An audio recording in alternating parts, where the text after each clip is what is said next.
I can't believe I sat there for so long. It's cold. Yeah, it is. Rain and I almost died this morning. What? It's nothing you need to worry about. I guess some stories are better left untold. Though that reminds me, my head seems to have stopped hurting. We can go inside if you want. I'm sure they will be able to find us. No, it's alright. Besides, it's a nice day, don't you think? Yeah, but it's freaking cold from what I believe. Yeah, I guess it is. I fidget with whatever I can find in my pocket. How are things going with the library committee? We haven't had anything much to do for a while. Things are winding down for the holidays. And I suppose you have no need to worry about me, Thomas? Well, I usually spend about an hour a day studying, so there is no need to worry about tests. That's a lot of time. I usually spend the night before an exam. Schoolwork is easy once you study regularly. I know what she's going to say before she even says it. Shouldn't you be worrying about your tests, Mark? I get through it somehow. Wait, let me explain. You see, some people are born hardworking and others aren't. I happen to fall into the latter category. That's your explanation? She shouts and hits me on the head. Literally. You know, if you don't work hard now, you will never be able to get into a good university. And if you don't do that, you'll never get a good job. Then you'll never make good money. If that was that easy. Doesn't this bother you even a little? Well, I guess you could say that it bothers me a little. It really doesn't bother me at all. You're doing bad enough as it is. What would happen if I weren't here to keep you on your toes like this? I'd probably be sleeping on the roof of the school and playing video games at home, actually. You'd probably sneak onto the roof at school to nap your classes away and waste your time at home on games. That's what you'd be doing. Okay, you got me. Good. Honestly, you'd be helpless without me. And I suppose it's a good thing that I have you around. Huh? Silence. The crowd, the traffic, the constant droning of nature. All disappear. You're right, it really is a good thing. But if you seriously want to repay me, all you have to do is take care of yourself. Right. I take in a sharp breath of cold air, just what I need to cool my cheeks. You should come over. Anytime this week is fine. You can come over and I will help you review. Sure. That would help. That's fine with you, right? Yeah. My voice vanishes in a puff of condensation as the sun strikes my eyes. And... what's going on? Wait a minute. Hang on. I shouldn't lie to you.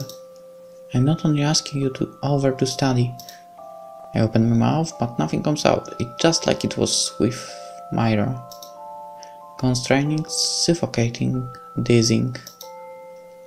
There's something that I need to tell you. You don't mind, right? No, I mean... or maybe I shouldn't. It will make things more complicated and... It's okay. I will listen.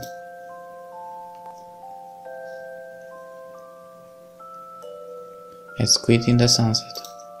I hear her silently. Are you sure? Won't this be a burden on you? Am I making the right choice? Are you sure you're ready to face your past? But in the end, it's probably just the sound of my own monologue. Thank you, Mark. Her words turn to condensation before I can hear them. I think I might really need your help. I will protect you, no matter what. That line crossed my mind, but of course I could never bring myself to say it. I'll do what I can to help. As if it were all nothing more than a daydream, she steps toward me and the world starts spinning again. I'm still not sure what I would do, but I'd appreciate it if you could come over. Even if it's only as a favor. Don't worry about it. Besides, I always owe you favors, don't I? What?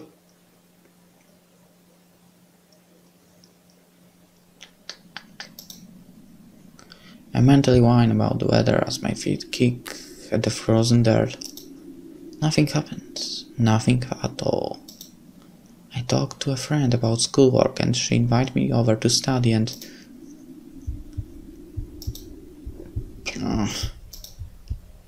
Why? Why her?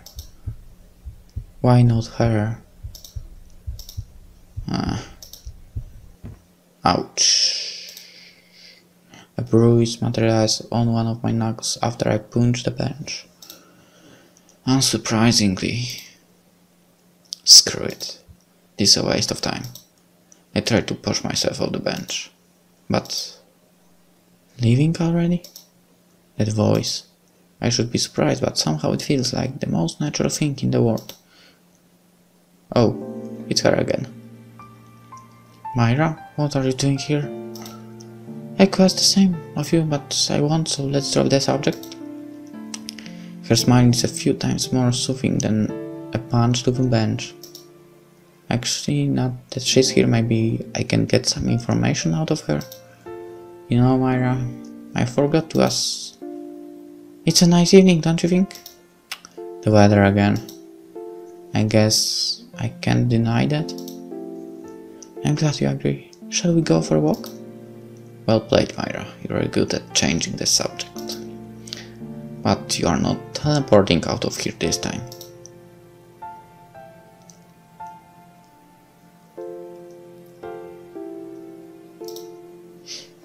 So, have you read any good books lately?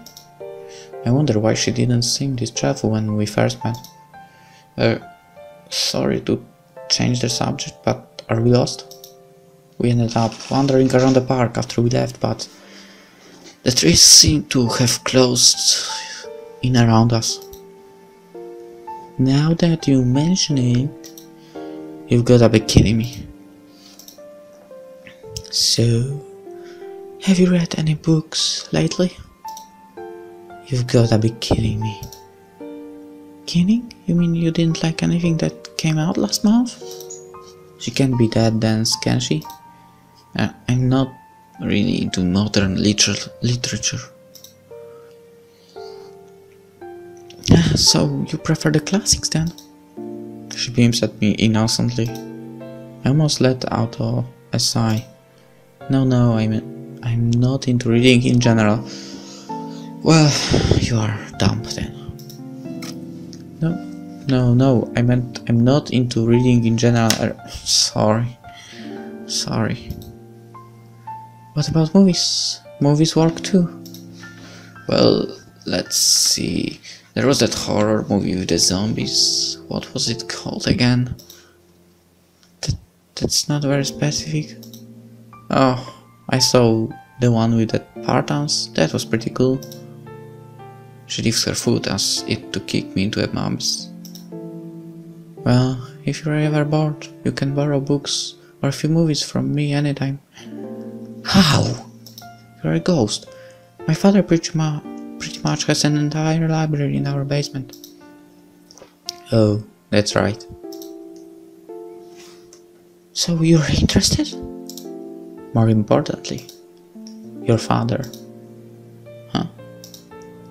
You're interested in my father? No, I'm not. No, Dad. I mean, your father. Who is he? She looks a little uncomfortable. Well, I suppose I'm partly to blame for that. Are you stalking me, Mark? Pot meet kettle. Okay, wait. Let me start over. What I'm getting at is, what's your family like? Is that really that kind of question you need to think about? Or what kind of house do you live in? Where do you live, for that matter? Do you have any siblings then? What school do you go to? Mark, why do you want to know all of this? This time I sigh audibly. Okay, time for plan B. Well then, let me just tell you outright. I have virtually no idea who you are, and yet you seem to know me pretty well. Isn't that odd? I guess. Then let me put it this way. I figured that in order for us to continue seeing each other and for me to help you, I should try and get to know you better. It will make it easier for you to find what you are searching for. For us to regain our lost time is what I was thinking, but... Oh, I see. Sorry, just that I was warned by my parents to be wary of strangers. Strangers? If we were strangers, then how did you know my name before we met? Jackpot. I wonder. Or not. That will be my little secret. One of many. By the way, you live with your sister, right? Rin? Yeah, I've been taking care of her because our parents spent a lot of time at work, although sometimes it's the other way around. Sometimes you spend a lot of time at work. You know what I mean. I'm kidding. And hey, it must be nice to have such a caring sibling. I smear because I remember the plethora of threats and special attacks she come up with over the years. It's not as nice as you think. Sure, she can cook and do household chores, but when you have to explain to your teacher why your sister show up in class yelling, "Look, Oni-chan, my friend taught me how to do a good gut finger," it can be quite the hassle. Mia chuckles at my misery. Well, I guess it's pretty funny in retrospect. Still, she cares about you. You should be happy. That smile is almost enough to make me forget my original mission. Almost. Why do you say that? Are you an only child, Myra? Sort of, I guess. Do you know what a yes-no question is? Well, it's a complicated situation. I see. How so? I wonder when she will realize that I'm more patient than her. Well, you see, my family isn't quite an ordinary family. We're different. But not so different that we are not ordinary, you know. No, I don't.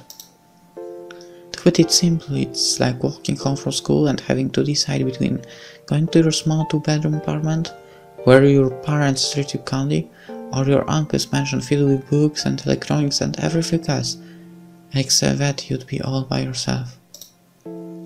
Kinda like that, except different because I don't really have an uncle and my parents don't live in a 2-bedroom apartment. That's what you call putting it simply. So basically, I tried to summarize her story so far and I realized that I haven't learned a single thing other than where to go for free books. Confused? Don't worry. A lot of people have trouble understanding me at first. I wonder whose fault that is. There's no rush.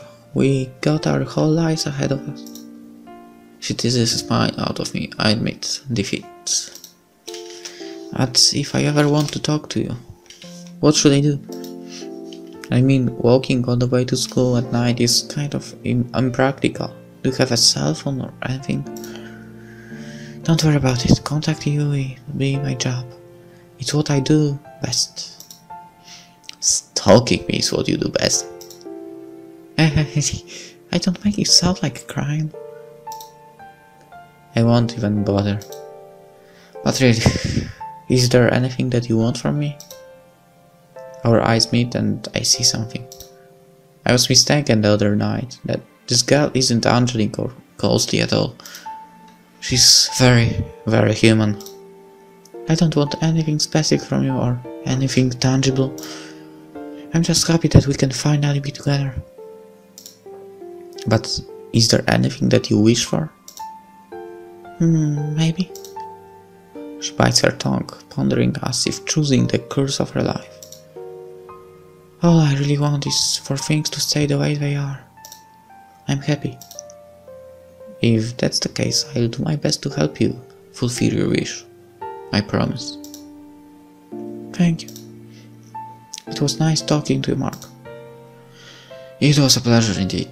Mind give me a little warning before you show up next time? Warning, warning, warning. Just leave it to me. Ring, ring, ring, ring. Oh, sorry, this might be important. I reach in my pocket and look down at the display. A squirrel darts up a tree in the corner of my eye. It's from Rin. They are probably wondering where I am. Hey, Myra. I know what to expect before I look up. In that case, you'd better keep your promise. Find me, okay? You'd better find me. I made my decoration to a backdrop of snow-covered trees.